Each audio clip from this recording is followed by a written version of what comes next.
Hey guys, so I'm really excited for today's video because I'm going to be sharing some of my romance recommendations. And now this isn't a particular trope I'm going to be sharing from. These are just general romances that I've read and loved, and over the years I find myself recommending these romances over and over again, and so I thought I would just compile it all into one video.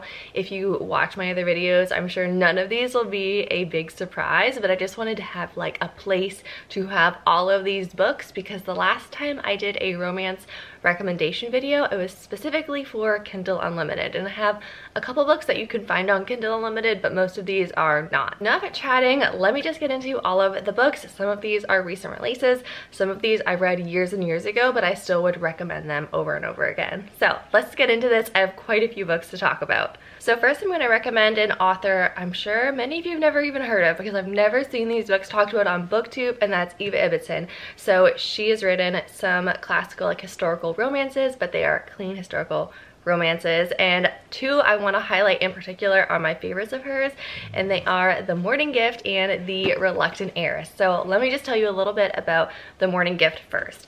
So this is about a young woman living in Vienna who is in love with her longtime boyfriend, who is a musician, and because of the war she needs to leave the country. Her whole family was able to get a passport out of Austria to England, but she was left behind, and one of her father's professor English friends finds her basically at their home, and he offers a marriage of convenience for her to get her a passport out of their country, and she travels with him to England and starts living life there, and it is their romance. Very, very sweet. I also just love the way Eva Ebbetson creates side characters that really add to the story and round it out so well.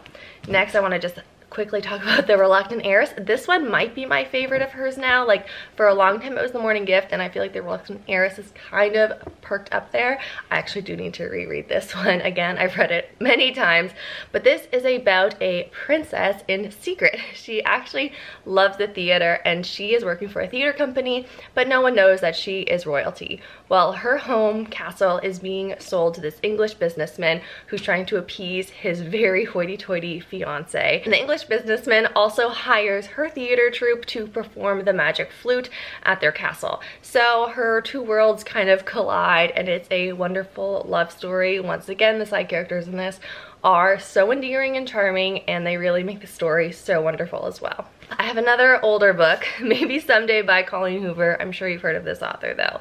This was my first Colleen Hoover book, and it still remains my favorite. This is about a girl who just found out that her boyfriend was cheating on her, and she goes through a horrible breakup. Meanwhile, she's become very interested in this man across the balcony from her apartment, who every night is out on the balcony playing original music on his guitar, and so their romance begins from there. It's really wonderful. I loved this. I also really need to read this one again. I have another historical romance, and that is Bringing Down the Duke by Evie Dunmore, and also her sequel, which is A Rogue of One's Own. Bringing Down the Duke is about a woman whose desire is to study at Oxford, and in order to study there she has to kind of be like sponsored by this women's group that is like a women's rights group, and she gets involved in their activities because she kind of has to. And her main job is to try to convince this one duke of their cause. He's like a very antagonistic, cold, like rude person, and so they have a little romance. It's so cute. I love this book so much. And A Rogue of One's Own is about kind of like the leader of that said group, and a childhood kind of friend who comes back into her life as an adult, and he is like a rakish, roguey character, and their romance. And both of them I really enjoyed. Let's get the obvious ones out of the way, because I've told everyone to read Beach Read and People We Meet on Vacation. Very quickly, if you haven't heard of these books by Emily Henry, Beach Read is about two writers who both live on these homes on the beach in, I think it's Lake Michigan actually, and our main character, she is stuck. She writes romance novels, but she is totally at a stuck because her personal life has flipped her upside down and she doesn't know what to do with herself. Meanwhile, her neighbor writes the opposite of her. He writes like intense, dark literary fiction, and they have actually been writing rivals throughout college. And so they decide to kind of swap genres, and they each take each other on these little trips to learn more about the genre that they're going to be writing in, and it's It's such a good romance. I love, love, love, love this book. Need to read this one again soon. Pretty much all of these books I want to read again. And then People We Meet on Vacation is about two best friends who met in college, and every year they take a vacation together, and it follows them across years. And things have happened in their lives that have led them to stop taking these vacations together, but they're coming back together for like a maybe final vacation, and it's so wonderful. I laughed out loud so much when I was reading this book. Just for sure would recommend. Next, I have to talk about The Spanish Love Deception by Elena. This is a wedding-centered romance novel, which I love, and it also has the fake dating trope, which I love. Our main character, Lena, needs to travel to Spain because her sister is getting married, and she does not want to go by herself because she had a really bad breakup with a guy there who is actually the best man in this wedding, and she just needs to come back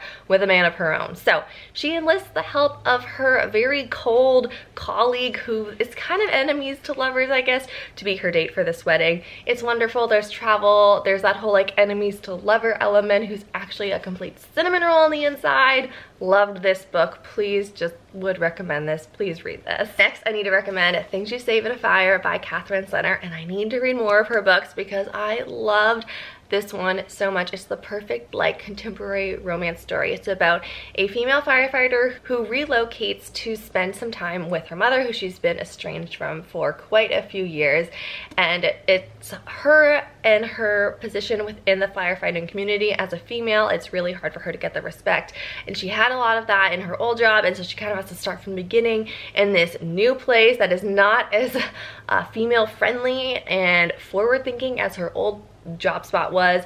And she has this rule: she never is going to date a firefighter because of obvious reasons. It kind of like makes her look weak, and that's not the image she wants to convey. But there's a really sweet firefighter, and he really likes her, and it's really cute. Like, it's so cute. I love this book. So sweet. Definitely had some like more suspenseful elements in this book I wasn't expecting, but a really, really good romance overall. That's it for the physical books. So next I need to recommend Roomies by Christina Lauren. This was my first Christina Lauren book, but I would recommend so many of Christina Lauren's other books as well. There's Soulmate Equation that just came out in the holidays, which is the perfect Christmas holiday romance. There's Josh and Hazel's Guide to Not Dating, and then The Unhoneymooners. But let me talk about Roomies because that's the one I want to recommend in this video. So Roomies is about this girl living in New York City, kind of trying to make her way through. She enters into a marriage of convenience with this Irish street musician who is going to get deported if he does not get married. And he's a very talented musician, and she wants him to be performing in this Broadway musical that her uncle is putting on. And so they get married so he can stay in the country and perform, and it's their romance. Really good, really funny. I think this was a great Christina Lauren book for me to start on, and I am now a fan for life. Next, I have to recommend a book that I think is so underhyped and I wish it had more love, and that is How to Find Love in a Bookshop by Veronica Henry. I absolutely adored this story when I read it. It's a very much Love Actually kind of story about Amelia, who lives in a small town in the English countryside, who's taking over the bookshop that her father has owned, and she's kind of struggling to keep it open. But while that's a central story point, it also follows the customers that come into the bookshop and that she interacts with. So it's about multiple different romances and multiple different types of people, all kind of finding solace in this one bookshop. And this is just the sweetest story. I felt like I had such a big smile on my face at so many different parts in this book. It's very endearing and wonderful, and I really, really loved this. I wish more people could read it because it's just so sweet and such a good romance. I have another author to recommend, and that's Abby Jimenez, and I'm going to recommend The Friend Zone here, although I would also highly suggest the Happy Ever After playlist and Life's Too Short, which she also just actually released. But the first book she released, Friend Zone, is just wonderful. I love it so much, and this is definitely one that not everybody is a fan of. It's a very polarizing book. People either love it or they hate it.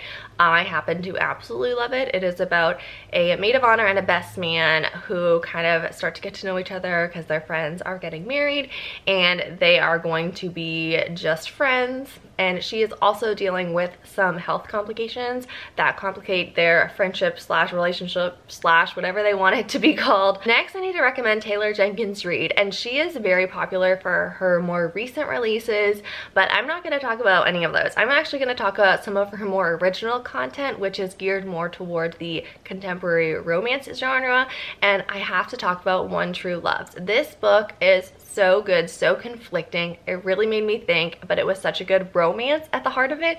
It is about this woman who is married and is in love with this man. He is a pilot, I believe that is what he is. He goes missing one day. His plane goes down. He's never found, and she has to find a way to move on. So it's 4 years later, and she has found finally a way to move on. She has fallen in love with another man, and her husband is back from the dead, essentially, and she is stuck between this really tough decision of being with her new boyfriend or getting back together with her husband, who she has already grieved the loss of. Very deep content, obviously, but I thought this was just an incredible story and one of my favorites by Taylor Jenkins Reid. So my last 3 recommendations are going to be ones that you can also find on Kindle Unlimited, so I had to include some of my all-time favorites, and I mentioned the next one in my Kindle Unlimited recommendation video. But I just have to talk about it again. I have to talk about Mariana Zapata again because she is such a good romance slow burn author. Like, I always have to recommend her because she is so good. So obviously I'm going to talk about The Wall of Winnipeg and Me because it is my favorite Mariana Zapata book.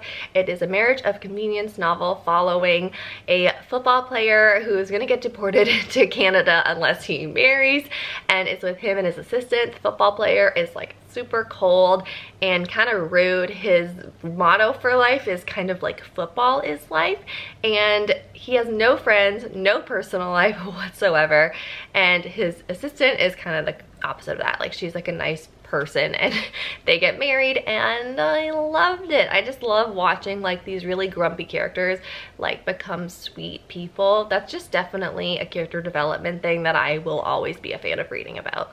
Next, I need to recommend a recent favorite of mine from R.S. Gray, and that's Hotshot Doc, and this was recommended to me by Shelby. I'll leave her channel down below, but she is the ultimate romance recommender. Anyway, this has a very much Grey's Anatomy feel. It's about a surgical assistant who starts to work with this hotshot doc, hence the title. He's very arrogant, cold, no personal life. There's definitely a theme with books I read here, and their romance, I loved it. Like, it just made me happy when I was reading it, and I enjoyed it. There's nothing more to say about it. It was a very good rom-com. And the last book I have to recommend is the On the Rocks series by Candy Steiner. On the Rocks, seriously, is the first book, and it is just one of my favorites. It just very much reminded me of The Notebook. It's about this young woman, very southern lady, and she is getting married. She's back in town for her wedding, and it's just like not as all what's supposed to be like in her relationship. And Noah is this barrel raiser, I think that is what he is called, but he works for the whiskey distillery in their small Tennessee town, and she basically has a meeting with him to buy a whiskey barrel for her fiance as a wedding gift, and they have more interactions leading up to the wedding, and he kind of starts to like kind of pester her and bother her about like what she's doing and why she's doing, and it's just, oh, it's so good. I love this story so much. I definitely could use a reread of this too. It just really gave me the Notebook feelings. The Notebook is one of my favorite romance movies, and I don't care that it's cliche. I love it. It's so good. So if you like The Notebook, you should read On the Rocks. So those are all of my romance recommendations. I hope that you can read some of these and find some new favorites, and please leave me some of your favorite romances because it's definitely my favorite genre to read at the moment, and I could always use more recommendations. But thank you so much for watching, and happy reading.